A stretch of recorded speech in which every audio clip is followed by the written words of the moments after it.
But here we've got, and these people are out here. You can see other chasers out here getting ready to get out of there. But two very, very large. Wow, I haven't seen something like this in a number of years in my career here. Seeing two very large, almost wedge-like tornadoes, and the one on the right is a small wedge, and now we have a very large stovepipe tornado with this one.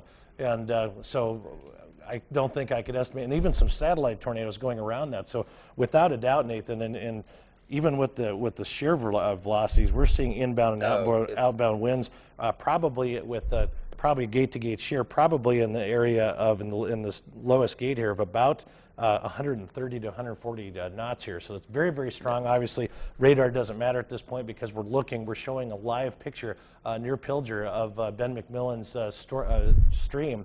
And when's the last time you can remember, over your years of storm chasing or watching other chasers, we had two large tornadoes on the ground at once? Can you remember back? I haven't personally seen this, and I've gone chasing several times. I've never seen something like this. This is obviously what you see out in the plains on very rare occasions of chasing. You know, going out, there's many times you don't see anything at all, so to see something like this is very rare. Just to kind of give a perspective where this is in Cumming County right now. Two large tornadoes on the ground, likely strong to violent.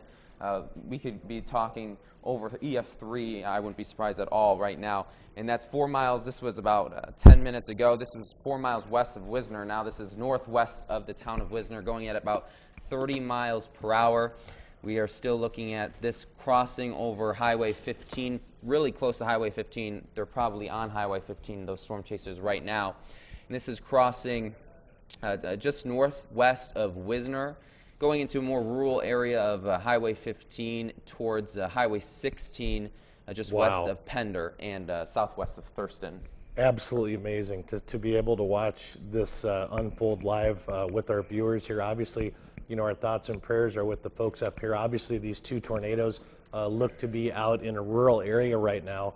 That's great news. I think, based on what I saw here on radar, that probably the community of Pilger, probably at least took some kind of hit as these tornadoes went right through.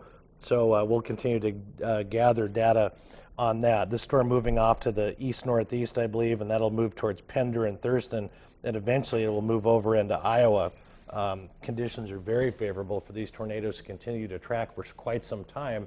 And as we do this, we're still monitoring areas back to the west here in central Nebraska for more development. Now, are Nathan and I telling you that we expect twin tornadoes out of storms like this? Not necessarily, but atmospheric conditions, Nathan, are pretty ripe because of this morning's convection, thunderstorms, because of all the juice in the atmosphere, the higher dew points, and because of the strong winds at the surface and aloft.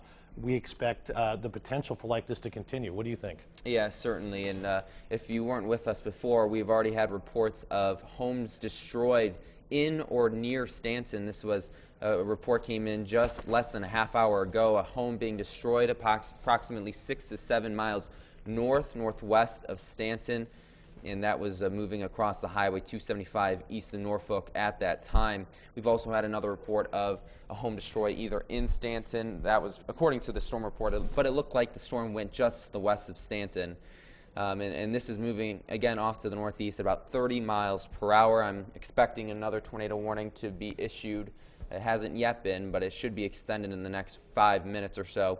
And this is moving towards the area of Highway 16 and Highway 15. This is already crossed over Highway 15. This is in between Highway 15 and Highway 16, just south of Highway 35. This is southwest of the towns of Thurston and Pender. Excellent. And Emerson and Wakefield, just south of Wayne. Like I mentioned, Wayne was hit by an I think EF4 tornado back in October, so this looks like it's going just to the southeast of Wayne, within miles of the town. So you want to be in your safe spot. Still, if you're in just northeast of Pilger, again, this is a very rural area, but if you're just southeast of Wayne, you want to be in your safe spot. Obviously, we have two, at least what we saw just minutes ago, two violent tornadoes, or strong to violent tornadoes on the ground. Absolutely, and thank you for that great information, Nathan. We appreciate it. It's a pleasure to have you here joining me. Let's just back up here, folks. The time is 4:33 here on Monday. What you're looking at is storm chaser Ben McMillan of the Iowa Storm Chasing Network.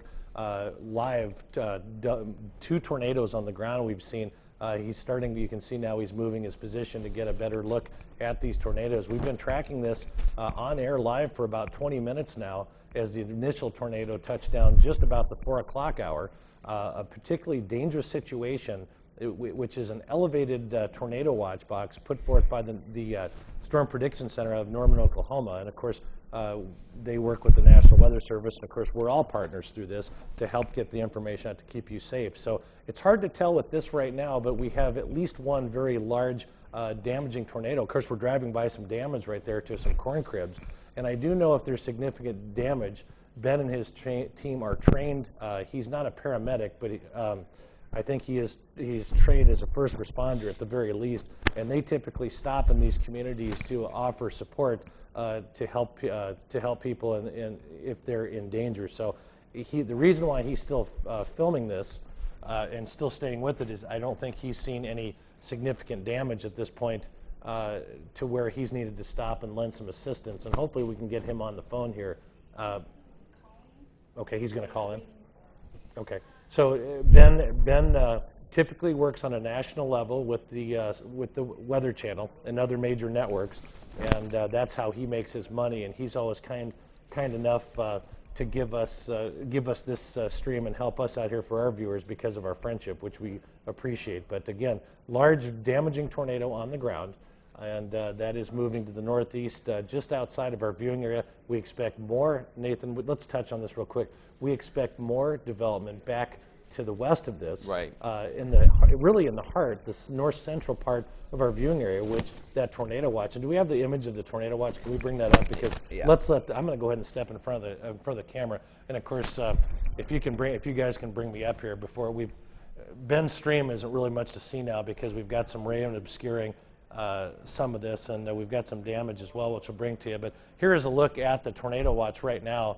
It's until 10 o'clock tonight. The one thunderstorm right now that you see here, the one thunderstorm you see, that's the one we're tracking that's produced multiple tornadoes here. Obviously, we've been tracking this for about 20 minutes now. Things are quiet, but as we're monitoring the satellite here, we do expect more activity to the west of this. And of course, this tornado watch, PDS, or particularly dangerous situation, goes all the way out here just to about Buffalo County and the counties just to the north of that. So right now, Grand Island is not in it. Hall County, Hamilton County, also Adams County, Clay County, the areas that got hit on Saturday night are not in this, at least at this point.